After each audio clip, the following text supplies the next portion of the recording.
Bonjour à tous, alors aujourd'hui un petit test du jeu vidéo sur Nintendo Switch Instant Sports Paradise. C'est un petit party game en fait qui ressemble un peu dans l'esprit qu'on peut voir dans par exemple Wii Sport ou dans une moindre mesure Mario Party. Alors moi ce jeu là, perso j'y croyais pas trop parce que déjà j'ai regardé un peu des tests à droite à gauche, il est assez mal noté en général parce que je pense que les gens s'accrochent beaucoup à l'aspect technique du truc. C'est vrai que techniquement c'est pas un jeu qui est extraordinaire, c'est plus ce qu'on pourrait appeler un petit jeu quoi, plutôt qu'un jeu triple A. Alors bon, donc moi je vous dis j'y croyais pas trop, je l'ai essayé, j'ai testé, bon je me suis fait une idée rapide sur le jeu par moi-même. Et ensuite je l'ai laissé traîner chez moi, quand mes filles l'ont vu, elles ont voulu l'essayer. Donc pour rappel, hein, pour ceux qui ne connaissent pas la chaîne ou le blog, j'ai 3 filles, donc qui sont toutes enfants, donc elles aiment beaucoup les jeux vidéo, mais elles ont pas forcément les mêmes goûts que moi en matière de gaming, on va dire. Et donc quand elles ont vu la jaquette, elles ont voulu essayer parce que c'est sympa quoi. Sur la jaquette, il y a des gens qui font du jet ski au large d'une île paradisiaque. Et donc elles ont voulu tester ça, elles ont essayé et finalement elles ont vachement accroché. En fait, depuis ça fait 3 semaines à peu près, c'est quasiment le seul jeu qui tourne sur la console. Bon, je vous spoil un peu la fin du test puisque maintenant vous vous doutez bien que j'ai un avis plutôt positif sur ce jeu vu que mes filles l'ont carrément adopté. Mais bon, je vais vous le montrer, on va passer un peu en revue le pour et le contre. Alors bon, évidemment là je suis tout seul, hein, donc je mets une personne, sachez que vous pouvez jouer jusqu'à 4 il me semble, enfin bon en tout cas chez nous on a joué jusqu'à 4. Alors vous avez des personnages, donc là tout ce qui est prénom et tout, c'est des trucs qui sont prédéfinis, donc vous pouvez pas créer de personnage, vous êtes obligé d'en prendre un qui est déjà dispo. Bon moi franchement mes filles ça leur va très bien, pourtant elles aiment bien hein, tout ce qui est personnalisation. Je vais prendre Thomas. Vous pouvez leur acheter des fringues, hein, je crois, dans le jeu. Mes filles s'amusent à récupérer des points pour pouvoir acheter ensuite dans les boutiques des vêtements et les personnaliser quand même. Donc ça reste des personnages nommés, mais vous pouvez les personnaliser à votre guise. Alors le principe du jeu, c'est donc des mini-jeux. Il y en a un paquet, je ne saurais plus vous dire combien il y en a exactement, mais vous allez voir ça tout de suite. Pour accéder à ces mini-jeux, vous avez une île un genre de monde ouvert. Vous voyez, c'est là, en fait, j'y suis. Et vous baladez, vous pouvez aller d'activité en activité, sachant que vous n'êtes pas obligé de passer par ce système, hein. Vous avez un système de hub aussi qui est accessible avec la carte de l'île. Voilà. Bon, comme vous pouvez voir là, enfin je sais pas si vous pouvez le voir avec la vidéo en fait, mais c'est niveau optimisation technique, on n'est pas du tout au top quoi. C'est-à-dire que le jeu rame à mort.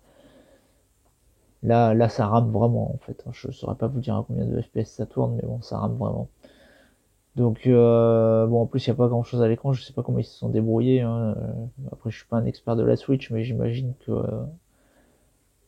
là ça ressemble vraiment au truc où ils ont chargé en mémoire la totalité de l'île en fait, hein, au lieu de la charger en streaming au fur et à mesure que les éléments s'affichent. Voilà donc bon c'est de la programmation on va dire qui est pas optimisée du tout quoi. Quoi qu'il en soit, bon, moi j'en ai pas parlé à mes filles, hein, j'ai voulu voir vraiment la vie qu'elles se faisaient toutes seules, vous vous doutez bien, elles en ont vraiment rien à faire de savoir si le hub rame ou pas, quoi. Donc bon, écoutez, on va se faire les jeux tous un par un.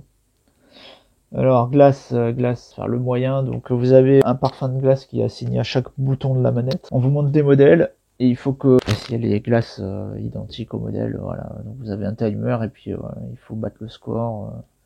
Donc là on a bleu, alors bleu c'est ça, ça et ça, voilà. Ouais, le principe. Donc là déjà c'est mort, hein, je suis trop lent, donc je vais pas aller bien loin. Mais bon voilà, c'est quand on joue à plusieurs, c'est pas mal parce que pourquoi ça bloque là? Ah je me suis gouré, il y en a 4, j'avais pas vu la branche. Et quand on est à plusieurs, c'est pas mal parce qu'il y a une espèce de challenge quoi en fait, hein, c'est celui qui fera le plus de points que les autres quoi. Et quand on joue tout seul, il y a aussi un challenge puisque en fait, le score qu'on fait permettra de débloquer ou pas le mode au-dessus quoi. C'est-à-dire que si vous jouez en easy, ça va débloquer le mode moyen, et si vous jouez en moyen, ça va débloquer le mode hard. Alors, les temps de chargement, je vous les laisse, hein, comme ça vous pouvez juger par vous-même du temps d'attente.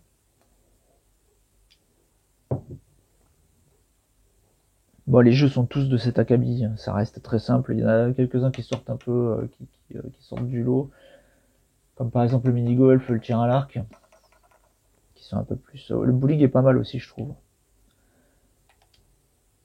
Walk and roll, alors celui-là, mes filles l'adorent. Vous allez voir. Vous avez un wok, il faut faire cuire des aliments dessus. Si vous les laissez trop longtemps, bah, ils brûlent. Il faut bouger le wok en fait pour accélérer la cuisson, quoi. Voilà, donc vous les faites sauter pour pas qu'ils brûlent.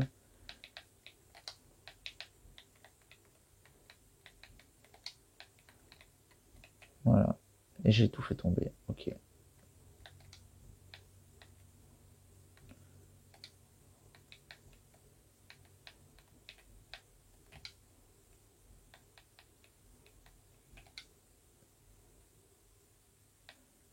Voilà, ça dure 1 minute, donc on va peut-être abréger.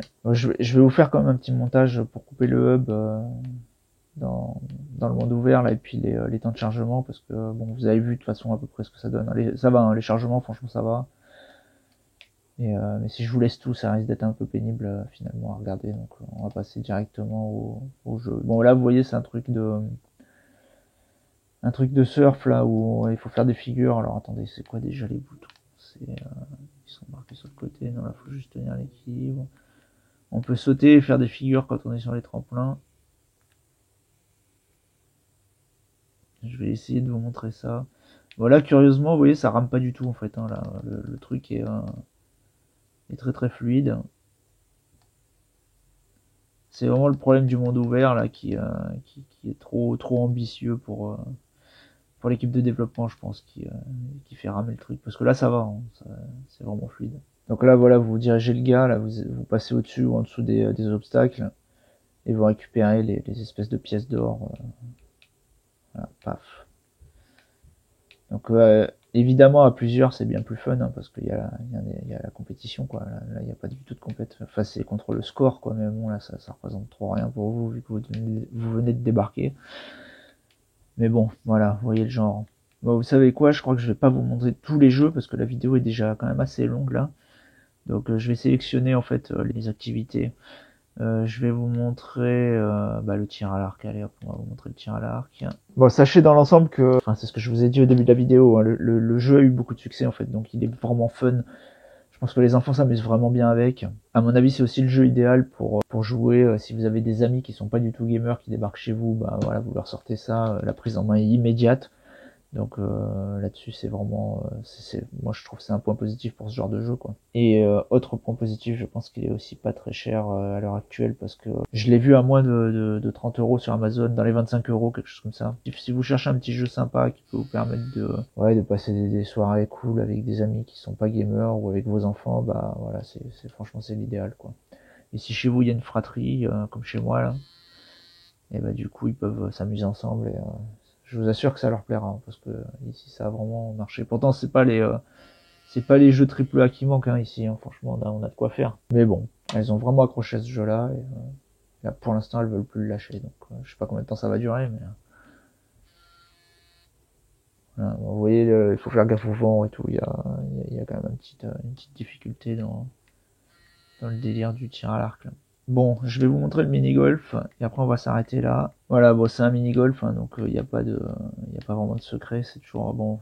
Vous visez avec la manette et ensuite vous jaugez la force et vous lâchez et le gars tire. Donc là, évidemment, j'ai tiré pas fort du tout, donc je me suis planté. Bon, voilà. Bah sur ce, on va s'arrêter là. Vous avez vu un peu à quoi ça ressemble, vous savez à quoi vous en tenir, vous connaissez à peu près le prix du truc.